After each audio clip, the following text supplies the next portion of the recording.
ابن عباس رضی اللہ تعالیٰ عنہ کے غلام عمیر بن عبداللہ نے کہا کہ میں اور عبداللہ بن یسار جو کہ حضرت میمونہ رضی اللہ تعالیٰ عنہا زوجہ نبی کریم صلی اللہ علیہ وسلم کے غلام تھے، ابو جہیم بن حارث بن سما انصاری صحابی کے پاس آئے۔ انہوں نے بیان کیا کہ نبی کریم صلی اللہ علیہ وسلم بار جمل کی طرف سے تشریف لا رہے تھے۔ راستے میں ایک شخص نے آپ کو سلام کیا، یعنی خود اسی ابو جہیم نے، لیکن آپ نے جواب نہیں دیا۔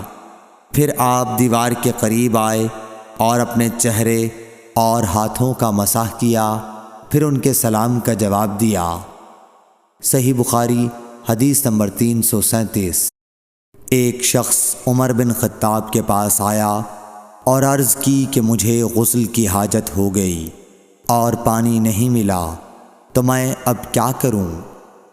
اس پر عمار بن یاسر رضی اللہ تعالیٰ عنہ نے حضرت عمر بن خطاب رضی اللہ تعالیٰ عنہ سے کہا، کیا آپ کو یاد نہیں جب میں اور آپ سفر میں تھے، ہم دونوں جنبی ہو گئے، آپ نے تو نماز نہیں پڑھی، لیکن میں نے زمین پر لوٹ پوٹ لیا اور نماز پڑھ لی۔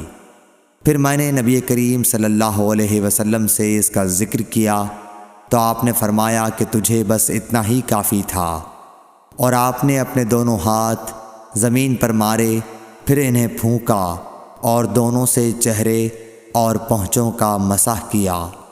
صحیح بخاری حدیث نمبر 338۔